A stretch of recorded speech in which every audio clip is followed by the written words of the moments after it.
అచ్చెన్నాయుడు గారు అంటూ LED supply చేసే కాంట్రాక్ట్లు నామినేషన్ పద్ధతిలో ఎవరికో ఇచ్చారట, వాళ్ళు ఎల్ఈడి బల్బులు సప్లై చేశారట.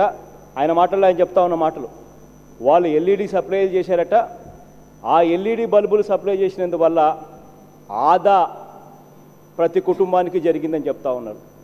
అధ్యక్ష, ఎల్ఈడి బల్బులు సప్లై ఎల్ఈడి బల్బులు మామూలు బల్బులు ఎల్ఈడి బల్బులతో రీప్లేస్ చేస్తే మామూలు బల్బులు 60 కిలోవాట్స్ వాడతాయి. మామూలు ఈ బల్బులు అయితే ఎల్ఈడి బల్బులు అయితే 7-8 వాట్స్ వాడతాయి అనే సంగతి అందరికీ తెలిసిన విషయమే. మామూలు బల్బుతో ఎల్ఈడి బల్బును రీప్లేస్ చేస్తే న్యాచురల్గానే పవర్ ఆదా అవుతుంది.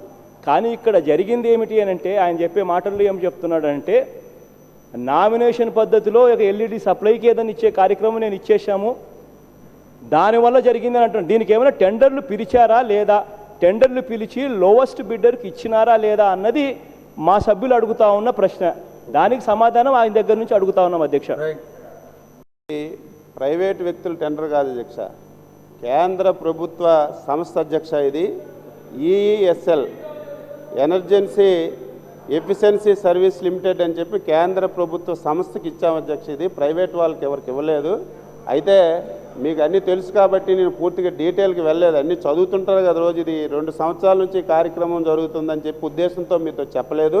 ప్రైవేట్ వాళ్ళకి ఎవరికి ఇవ్వలేదు, కేంద్ర ప్రభుత్వ సంస్థ ఇది, ఆ సంస్థకి ఇచ్చాము. 1 పైసా పెట్టుబడి పెట్టలేదు. వారితో అగ్రిమెంట్ చేసుకున్న 36% ఆదా వస్తుందని చెప్పి, ఆదా ఏదైతే 36% అగ్రిమెంట్ చేసుకున్నామో దానికంటే 14% ఎక్కువ ఆదా అవుతున్నట్టుగా వారే మాకు చెప్పారు. అయితే మాకేంటి లాభం అంటే, ఆ వచ్చినటువంటి 14%లో 50% మళ్ళీ రాష్ట్ర ప్రభుత్వానికే ఇస్తామని చెప్పి వాళ్ళు చెప్పారు. కాబట్టి ఇది కేంద్ర ప్రభుత్వ సంస్థ, దీన్ని కూడా సభ్యులందరూ తెలుసుకోవాలని చెప్పి కోరుతున్నాను అధ్యక్ష.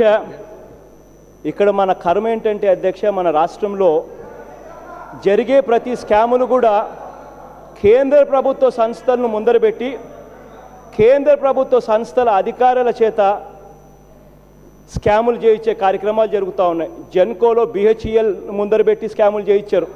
కాస్ట్ పర్ మెగావాట్ జెన్కోలో 6 VTPS, కృష్ణపట్నంలో 5.82, 6.32 పర్ మెగావాట్ను, పక్కన తెలంగాణ గవర్నమెంటు గుజరాత్లో 4.4 crore పర్ మెగావాట్ పడతా ఉన్నా కూడా అక్కడ ఉన్నది ముందర బిహెచ్ఈఎల్ఏ కనిపిస్తూ ఉంది.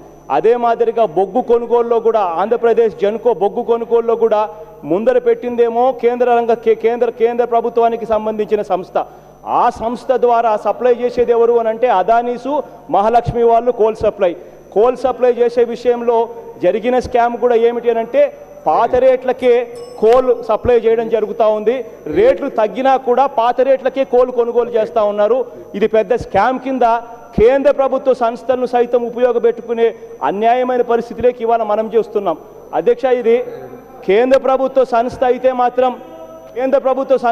మాత్రం వాళ్ళ దగ్గర సబ్ కాంట్రాక్ట్లు వాళ్ళు ఏ రకంగా టెండర్లు పిలుస్తూ ఉన్నారు, వాళ్ళు L1కి ఇస్తూ ఉన్నారా లేదా అనేది ఇంపార్టెంట్. ఎందుకనంటే లాస్ట్కి వచ్చేసరికి ఏ రకంగా సేవింగ్ ఏ రకంగా డబ్బులైనా కూడా కరెంటు బిల్లుల రూపంలో అయితేనేమి, ఏ రకంగా అయితేనేమి వసూలు చేసేదైతే రాష్ట్ర ప్రభుత్వం నుంచే వసూలు చేస్తారనేది మర్చిపోకూడదు అధ్యక్ష.